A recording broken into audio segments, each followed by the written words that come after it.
aunque se puede hacer un énfasis en los 9 tratados que forman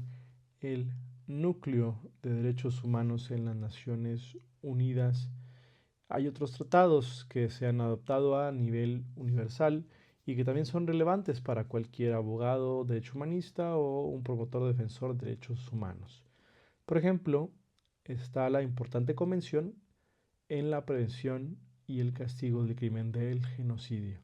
adoptada con posterioridad a la Segunda Guerra Mundial en 1948 y que ha llevado a interesantes opiniones consultivas por parte de la Corte Internacional de Justicia en 1951. Podemos mencionar también la Convención sobre el Estatus de Refugiados, la Convención de Ginebra del 28 de julio de 1951, la Convención en la no aplicación de limitaciones estatutarias a crímenes de guerra y crímenes en contra de la humanidad, esencialmente crímenes de guerra y crímenes contra la humanidad que podrían ser perseguidos sin ninguna limitación aún muchos años después de que el crimen ha sido cometido. También tenemos la Convención Internacional en la supresión y castigo del crimen de la segregación racial, que pues alienta a los estados parte no solamente a prohibir la segregación o el apartheid, pero también a contribuir a su represión. Ahora, la razón por la cual se le conocen como los 9 tratados núcleo de las Naciones Unidas es porque presentan características en común. Una de ellas es que tienen su fuente justamente en la Declaración Universal de Derechos Humanos del año 1948. Además, siguen la misma lógica sin excepción de el Convenio o Pacto Internacional de Derechos Económicos, Sociales y Culturales que de alguna manera establecen un cuerpo independiente de expertos de los llamados órganos relativos a tratados. Es decir, hay algunos órganos que surgen de estos tratados de derechos humanos y que están conformados por un cuerpo de expertos que recibe los informes de los estados y las comunicaciones individuales que están dirigidas por los individuos que que supuestamente presentan alguna violación a sus derechos humanos. Y es justamente que estos derechos, esos tratados internacionales permiten las declaraciones autoritativas denominadas observaciones generales o recomendaciones generales que definen la situación en algunos de los países respecto a dichos derechos. Estas observaciones y recomendaciones generales definen el entendimiento de los requerimientos del tratado y son supervisadas. Así que estas son las razones por las cuales se les llaman los tratados núcleo a estos 9 tratados que tienen unas características en común.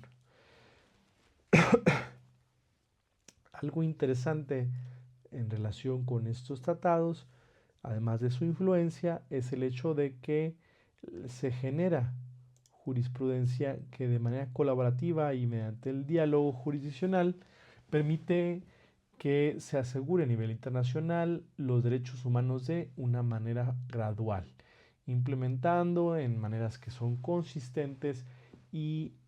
mutuamente y de mutuo apoyo entre las normas de derecho internacional de los derechos humanos y se desarrollan en diferentes niveles bajo diferentes tratados de derechos humanos en el nivel universal, pero también en los sistemas regionales como puede ser el Consejo de Europa o la Organización Americana de la Organización de los Estados Americanos, la Unión Africana y otras normas de derechos humanos a nivel interno, a nivel doméstico, como pueden ser, por ejemplo, las cortes constitucionales de los diversos países. Ante estas cortes y cuerpos de expertos, así como estos diferentes instrumentos de carácter internacional o constitucional local, tienen una influencia en la manera en la que se conforma el cuerpo o el marco de derechos humanos, que cada vez más permite el diálogo entre las diferentes cortes y los diferentes cuerpos de expertos que interpretan de manera significativa los derechos humanos de las personas.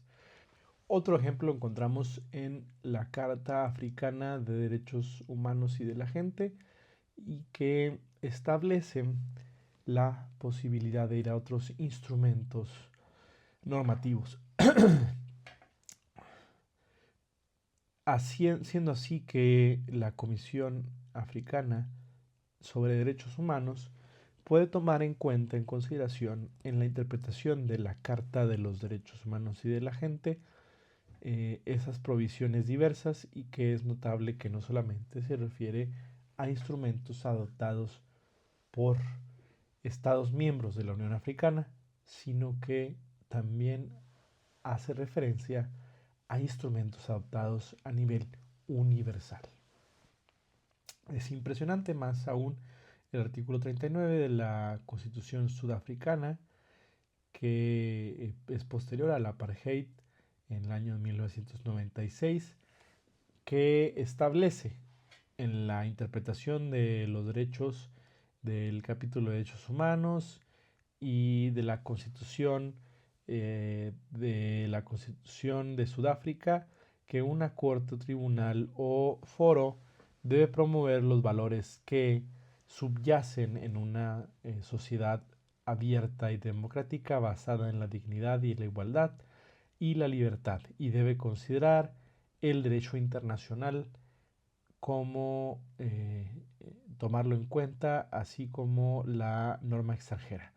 Esto significa, en otros términos más sencillos, que de hecho la Corte Constitucional de Sudáfrica y otras cortes en Sudáfrica pueden enforzar o darle validez al set, a la Declaración de Derechos que está contenida en la Constitución sudafricana, y deberá de tomar en cuenta no solamente el derecho internacional, sino también el derecho comparado de los derechos humanos, lo cual autoriza para buscar, por ejemplo, precedentes de la Suprema Corte de los Estados Unidos o de Canadá o del Tribunal Europeo de Derechos Humanos al respecto de algún tema.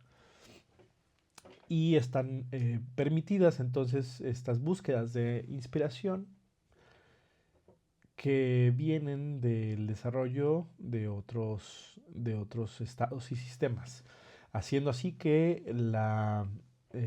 normatividad del derecho internacional de los derechos humanos está conformando de manera desarrollada un derecho común, que es el resultado del diálogo de las diferentes jurisdicciones que se inspiran mutuamente y que se mueven rápidamente en la implementación de normas relativas a los derechos humanos.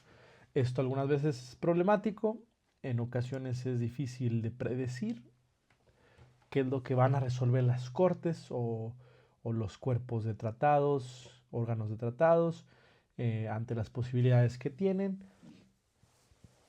pues pueden usar el derecho comparado y desarrollar jurisprudencia.